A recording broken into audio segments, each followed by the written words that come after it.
In the last video we spoke about the von Neumann architecture, and we used this as a model for a very simple computer to see how even a simple machine can execute a generic program. In order for a computer to do anything, we have to have a list of very specific machine instructions that it needs to carry out to perform any task.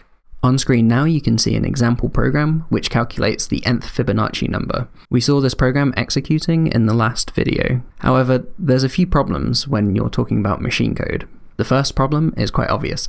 This isn't readable by anyone.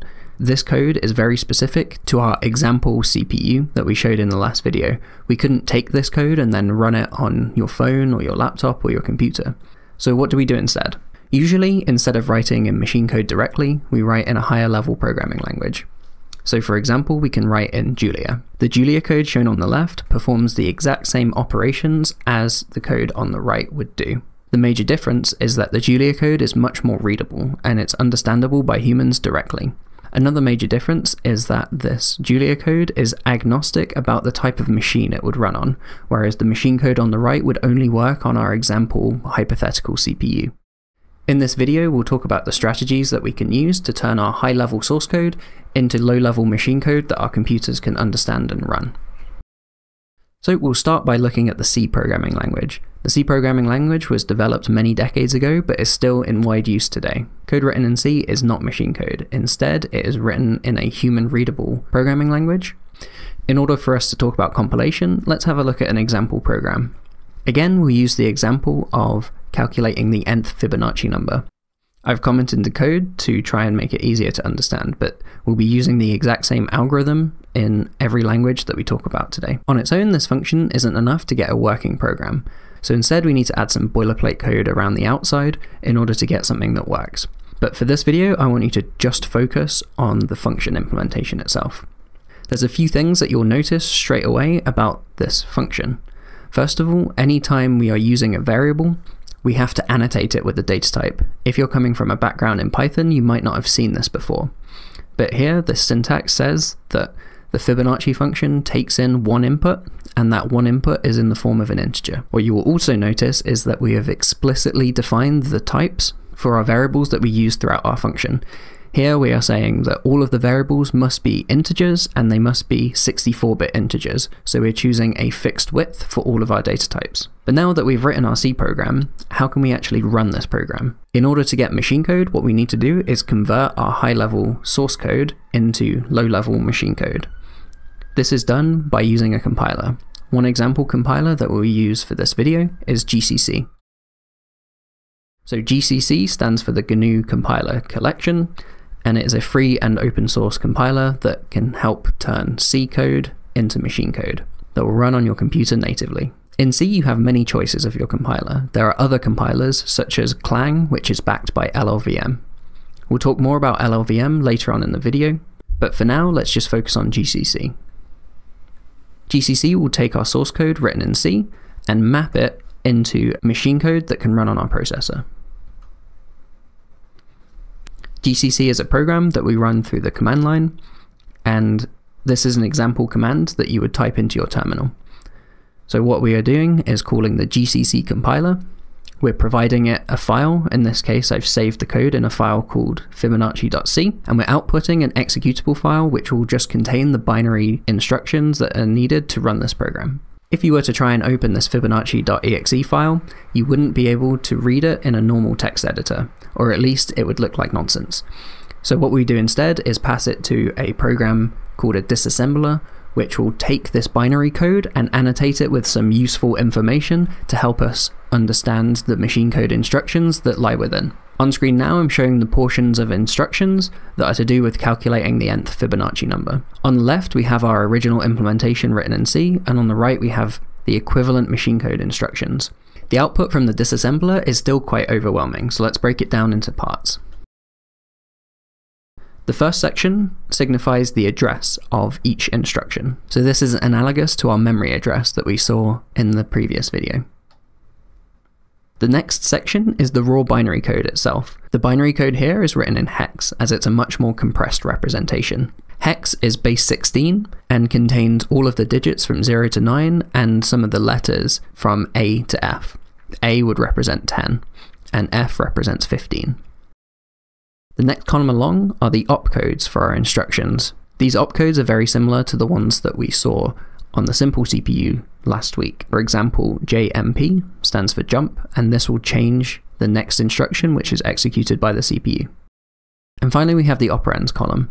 Here we have some placeholders for registers. So for example, %RBP is the name of a register inside the CPU. If we had some more time to understand the machine code here, we would see that it corresponds practically one-to-one with the function that we wrote in C. And that's the whole aim of a compiler. You want to be able to get your source code and translate it into something that is logically equivalent, but the CPU can execute. Compilers nowadays are actually very sophisticated. Not only can they take your high-level source code and translate it into something a computer can understand and execute, but what it can do is slightly alter the instructions that it outputs so that it runs the equivalent program, but it just runs a lot faster. We call this stage optimization.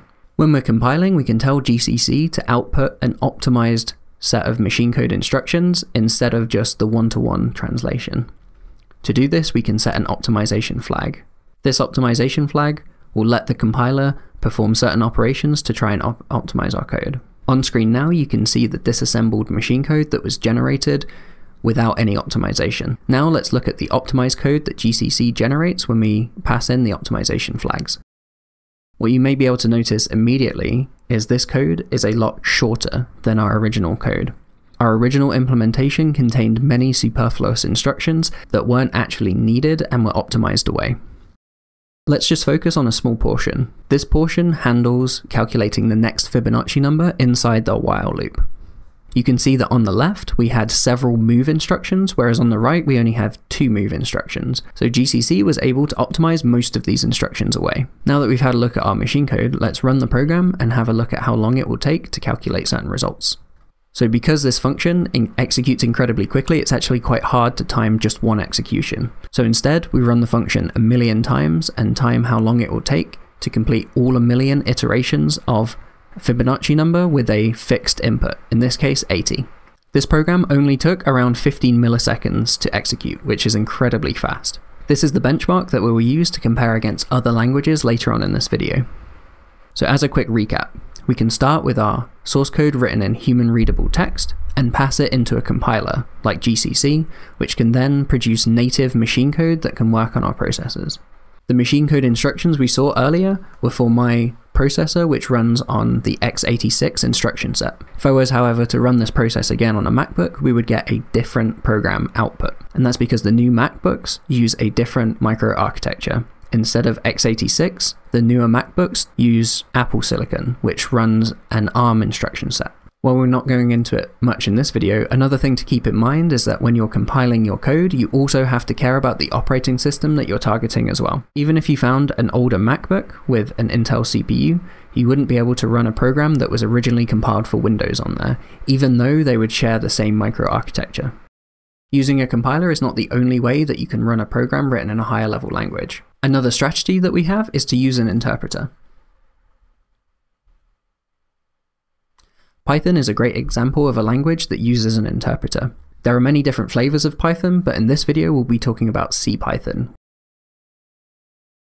As before, we use the example of calculating the nth Fibonacci number. This function is semantically equivalent to the code that we wrote earlier in C. One thing that is immediately obvious when we compare to the C version is that there are no data types. We don't have to specify these in Python. Because there are no data types, how do we know which operation the CPU will perform at any one time? And the answer is, we can't know until we run this function with a certain input. So instead of compiling directly to machine code, what Python does is compile to a higher order representation called bytecode. This bytecode might look very similar to machine code, but is instead designed to be run on a virtual computer called the interpreter. The Python interpreter will go through this bytecode line by line.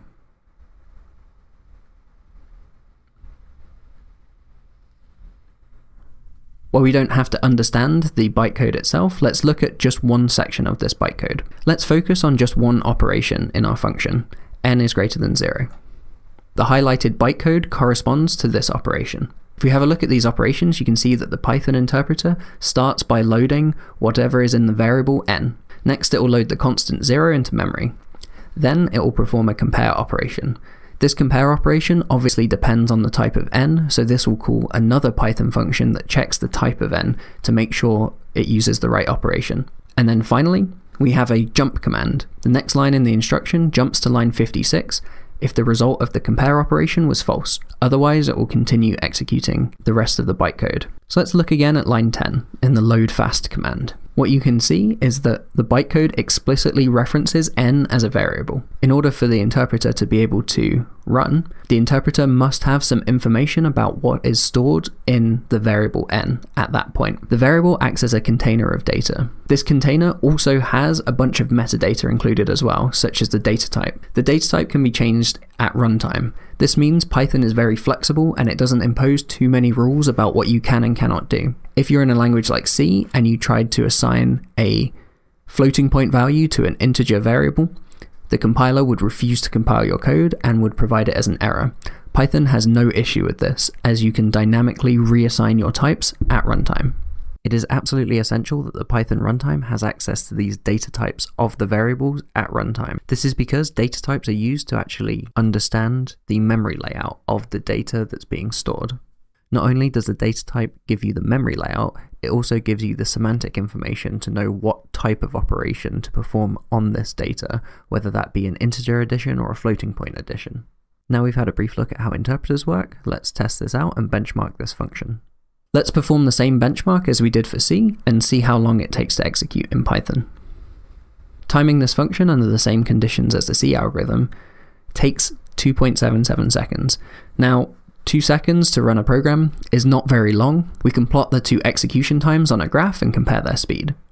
The C code executes much more quickly than the Python code. The Python code is actually 185 times slower than the C code for this example. So why is Python so slow here? Well, Python has to do a lot more operations to keep track of its virtual machine. Every time it interacts with a variable, it has to check its data type to make sure that it's doing the correct operation. Python also has more overhead in memory because you have to store the type of all of your variables as well. Python by itself is not a very fast language. However, you can get around this by using libraries written in different languages. Let's look at this example code which estimates pi using a number of random points. This code makes use of a popular library called NumPy.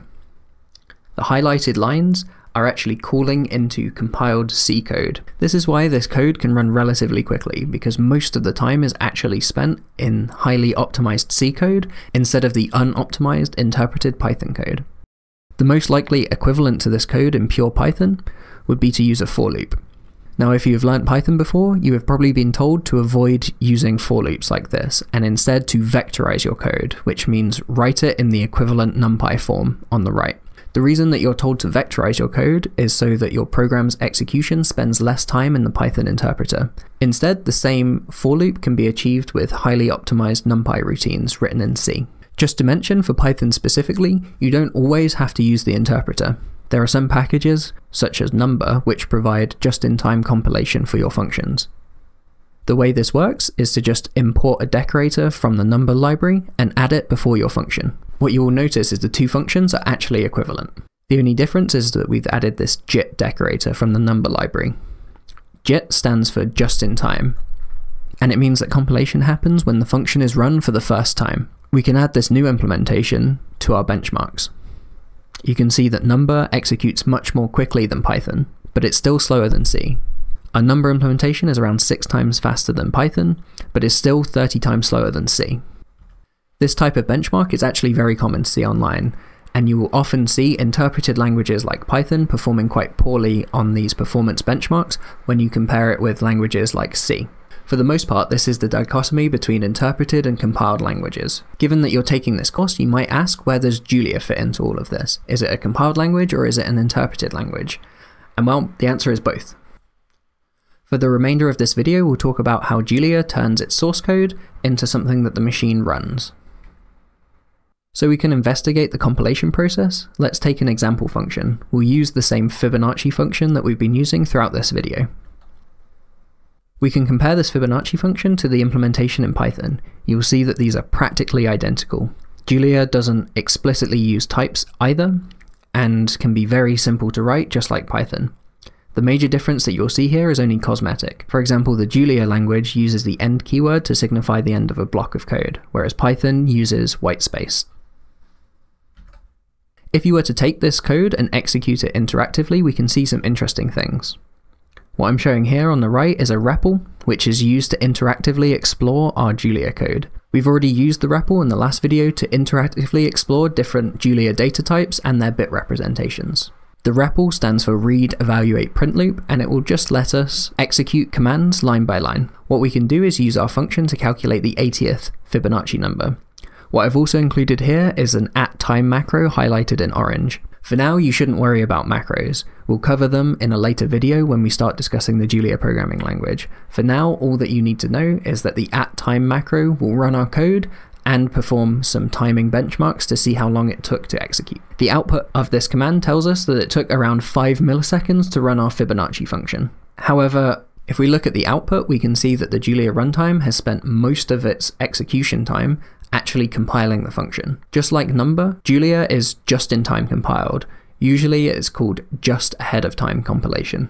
Compilation will only happen once when the function is called for the first time. If we are to run this function again, you can see that none of the time is spent compiling any more functions. When users start learning Julia from a language like Python, they expect their code to execute immediately. They've been promised Julia is a fast language, but it takes several seconds to do something very simple. And that's because those several seconds are being spent compiling code. Now let's look at the Julia compilation pipeline and see how things are actually done. So when you first load your code, you have some source code written in Julia. This is passed into something called an abstract syntax tree. An abstract syntax tree just holds a representation of your code that's easy to manipulate with code. Julia also performs another step which expands macros. We'll talk more about macros in a later video, but just know that for now, macros are code that programmatically generates other code. So at this stage in the compilation process, Julia will expand these macros. So at this point in the process, the Julia code has just been passed, nothing has been compiled. Julia does not have the information it needs to generate efficient machine code. One example is that we do not have any of the data types that we need in our code. We get this information at runtime. When a user calls our function for the first time, we know the input data types. In this example, we input an int64. This gives us the information we need to compile our code effectively. This stage of the runtime is called method dispatch, and it's how Julia decides which code to run based on a function name and the types of the input arguments. At this point in the execution, we have not compiled the Fibonacci function with an input of int64, so the runtime will trigger the compile phase. In the compile phase, what we are doing is taking our abstract syntax tree that we generated at initialization and turning it into some intermediate representation called IR. What's very useful in Julia is that we can inspect different parts of the compilation pipeline by using these macros. To look at the intermediate representation at this stage, we can use the @CodeLoad macro. In order to better understand this process, let's make use of these macros and have a look at their outputs in the Julia terminal. So now we're in the Julia terminal and we already have the Fibonacci function loaded. As an example, we can use this to calculate the 10th Fibonacci number. But what we're really interested in here is looking at the intermediate representation that is produced when the function is first called. If we use the @CodeLoad macro together with an example of our function call, we will see the intermediate representation that's produced at this stage of compilation. This intermediate representation is still quite difficult to read, but you can see it looks quite like our original implementation, with the variable names still existing. What you will notice though is that this intermediate representation still has no information about the data types that we're reusing in our program. For that, we need to move on to the next phase of compilation. The next phase is called type inference, and this runs an algorithm to try and automatically determine the data types of the variables that you use throughout your function. Because Julia is quite a flexible language, it's possible for this type inference process to fail. If it fails, usually Julia will fall back into an interpreted mode, and so your code will run much slower. We'll talk about this in more detail in the optimization week.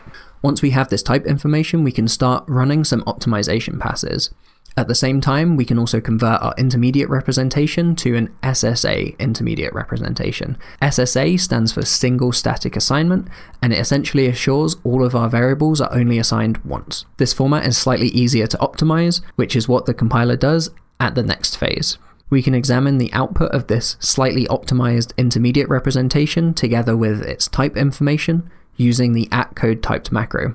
We'll jump into the Julia REPL again and have a look at the output of this command for our Fibonacci function. To use the @code typed REPL is the same as using the @code lowered macro. All we need to do is provide an example function call. The output from this command is much shorter than for our previous example, and that is because some of the intermediate representation has been optimized away. What you'll also notice is that each line has a decorated data type associated with it. So these three variables labeled as %2, %3, and %4 are all labeled as integer variables. One more variable has been used as the Boolean type, and this is used for the while loop. As the data types of our variables have been inferred to be integers, we also know which version of the add and subtract commands that we need to use. And you can see this because we are calling base.addInt instead of base.add. We can also see that our function returns an integer, and specifically a 64-bit integer. When you're optimizing your code, the @code typed macro is invaluable. It lets you know whether type inference has happened successfully or not. We can see how this output changes if we change one of the input types. So instead of using an integer n, we will use a floating point value for n instead. And you can see in this example, not only do we have integers for a and b, we also have floating point values for n. Usually if type inference fails, you will see some red output here, with the type being inferred as any, which is a generic type in Julia. Let's go back to the compilation pipeline to see how this intermediate representation is converted into machine code.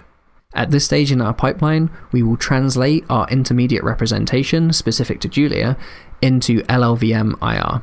LLVM is a generic compiler technology, and it provides a useful backend for certain languages. So instead of every language having to write a compiler toolchain to compile for every different microarchitecture, instead you can compile to LLVM intermediate representation, and then LLVM will take this intermediate representation and produce native code for you on each of your platforms. So it saves new languages a lot of work. LLVM is used widely across many different programming languages, including C in the Clang compiler and also Rust, which is a much more modern language. At this stage in our pipeline, this LLVM IR is also optimized by the Julia compiler to make sure it's as fast as possible. Once we have our final LLVM instructions, we can finally pass these instructions to LLVM to produce our native machine code. To inspect the machine code that's actually run when we call our function, we can use this @code native macro. I've added some options here just to make the output a little bit more legible.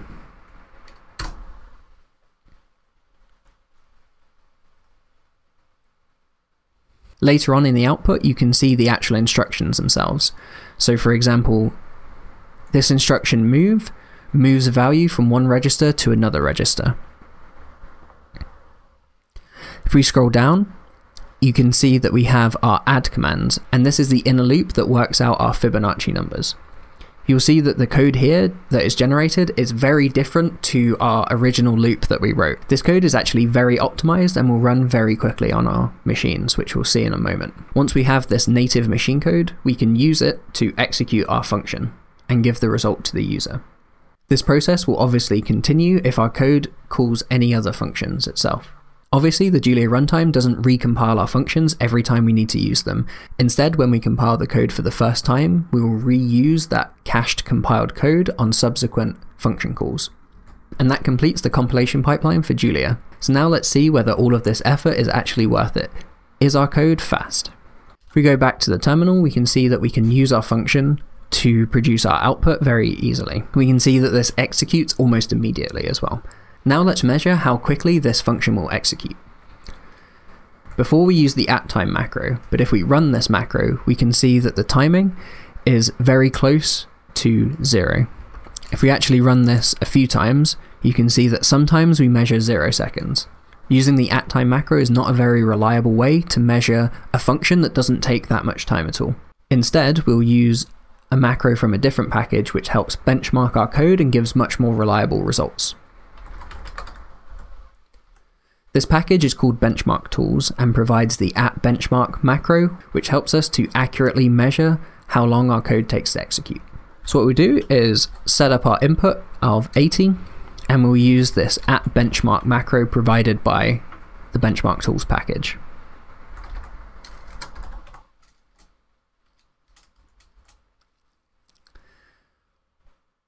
So here we are using a $sign in front of n so that n is interpolated into the function. This just makes our benchmark a little bit more accurate. We'll talk about this more next week.